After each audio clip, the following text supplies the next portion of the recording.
کنوانسیون ایرانیان در کالیفرنیا، حمایت از قیام مردم ایران و کانونهای شورشی و آلترناتیو دموکراتیک شورای ملی مقاومت.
We're all here today to send a message to the brave men and women standing for dignity, opportunity, and basic universal human rights in Iran. So let me begin by expressing my respect and support for the people of Iran and their righteous demand to be allowed to live in freedom. I came to Los Angeles from Washington, D.C., where everyone is talking about Iran. That's a good thing. We need to be talking about Iran.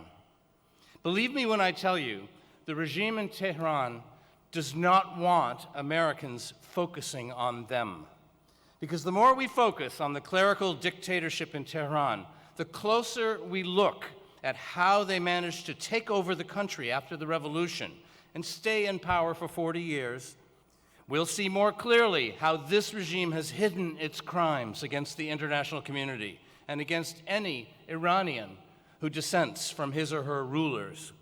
We will realize that for many years, Washington has been fed a false history about Iran and those principled Iranians who stand for freedom and democratic government. I think you know what I'm talking about. Here in Los Angeles, we may be thousands of miles from Washington and many, many thousands of miles from Iran, but don't let that fool anyone. I'm guessing that many people in this hall have lived in Iran and experienced regime repression firsthand. My friends, I served for years in policy positions in the Pentagon, the White House, and the State Department. I saw the bombing of American embassies in Lebanon twice, and the truck bombing of the Marine barracks at Beirut Airport, killing 241 U.S. servicemen. I saw how the seizure of American hostages, the hijacking of a U.S. airliner, the murder of a U.S. officer serving in the United Nations, the mining of the Persian Gulf, and historic terror bombings and assassinations from Argentina to Germany, Geneva and Paris, and many other places marked this regime as the most dangerous and disruptive in the world. Decades later, what do we see? Iran was recently designated as the world's leading state sponsor of terrorism for the 35th year in a row. Today, this regime executes more of its own citizens per capita with no due process of law than any other country in the world. And we see one more very important feature. The people running this regime today are the same people who have been directly responsible for all of Iran's aggression and crimes through the years. One day soon, they need to be held accountable.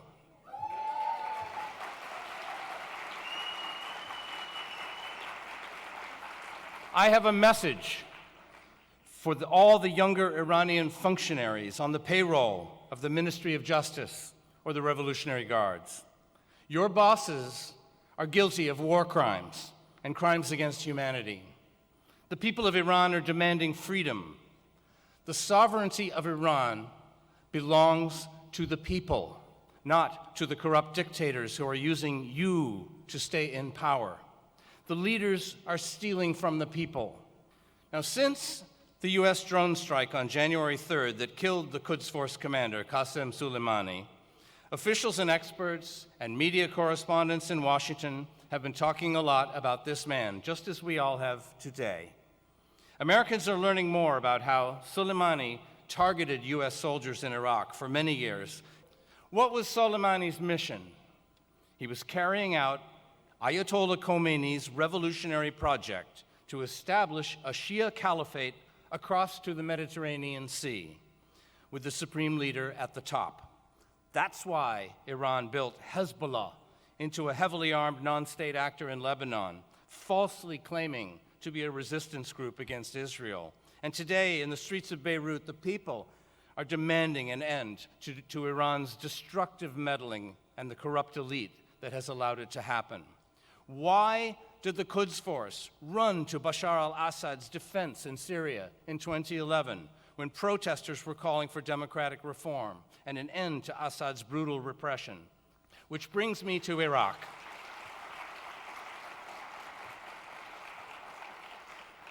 Soleimani directed 3 major militias in Iraq, as many of you know well.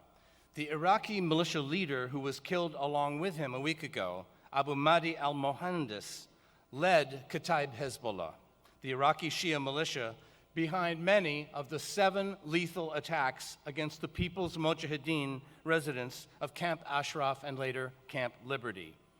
Maybe we should remind Washington that Soleimani and al-Mohandes killed well over 100 people carrying protected persons identity cards issued by the United States of America. And some corrupt elements of the Iraqi military carried out these killings using American weapons that we had given to the state of Iraq. So let us stand with the protesters in Baghdad and the democratic opposition in Syria, including all of those displaced Syrians, and the people of Lebanon. Soleimani is gone. Let us defeat Khomeini's dream of a caliphate once and for all.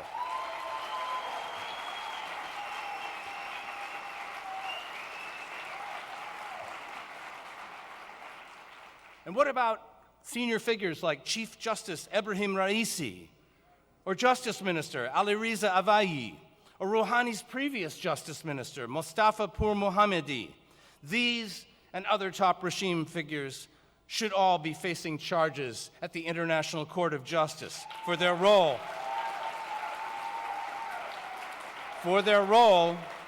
in sending 30,000 political prisoners to their deaths in the summer and fall of 1988. You may have seen Foreign Minister Zarif on television in recent days lecturing Americans on the need to obey international law. I want to know why not one reporter or think tank analyst has asked Mr. Zarif to explain why his embassies in Europe have been used as a secret conduit for terrorist operations over the past 2 years, captured by law enforcement in Denmark, Belgium, France, Germany, Austria, and Albania. We need to stop giving the regime an open channel of propaganda aimed at Washington. It's time that this regime, hardliners, moderates, call them whatever you want, account for all of its crimes. Ladies and gentlemen, 4 decades of lies, deception, and destructive attacks undermining the rules-based international order by Iran is far too many. 4 decades of innocent Iranian citizens, men, women, and even teenagers, dragged into prisons, tortured, and executed is far too many. We all know who has stood for this agenda for many years: the PMOI, the National Council of Resistance of Iran, led by Maryam Rajavi, that the people of Iran are demanding the very same thing. Let us all stand with them. Let us bring forward the truth about the crimes of this regime and appeal for true justice. And let us finally end Iran's nightmare once and for all. Free Iran! Thank you.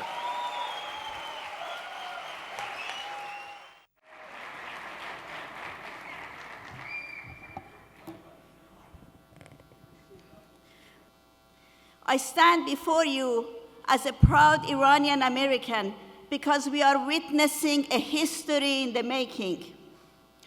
We are witnessing an insurgence of a broad and deep social force led by the brave and heroic women and men who have chosen to connect, get organized, rise up in solidarity to bring about change in Iran.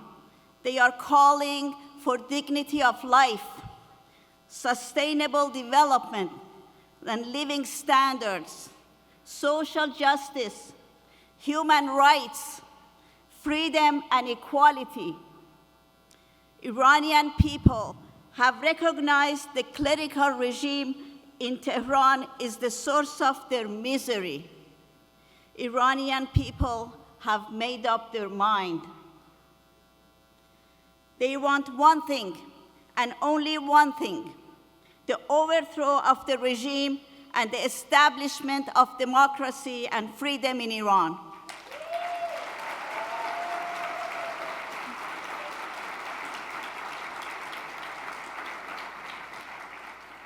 The growing uprising over the last 40 years, especially the protest of last 24 months, demonstrates the fact that the people of Iran are determined, ready, and capable of bringing down the Ayatollahs.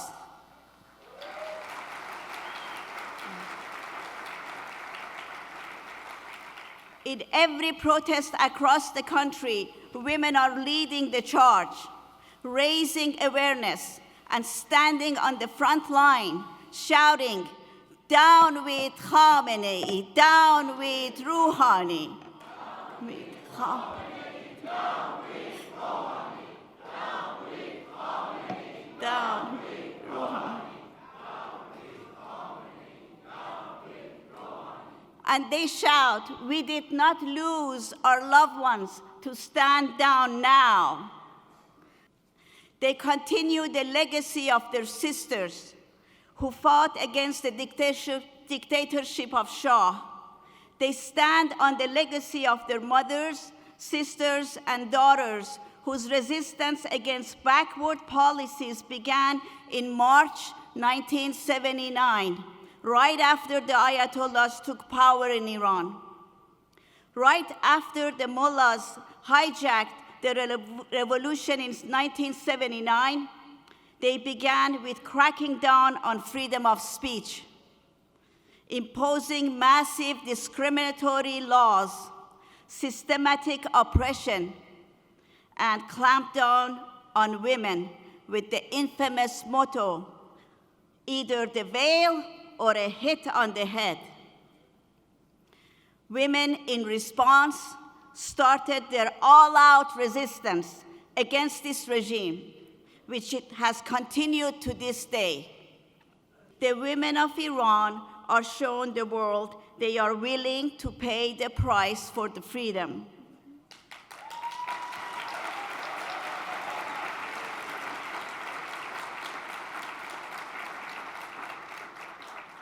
Make no mistake, the women of Iran are fighting for political, social, cultural, educational, and economic rights.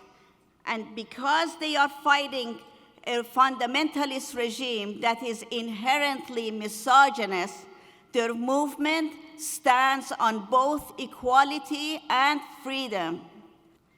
Indeed, it is the history of Iranian women fight against two dictatorships that led the Iranian resistance to be led by a very capable woman today.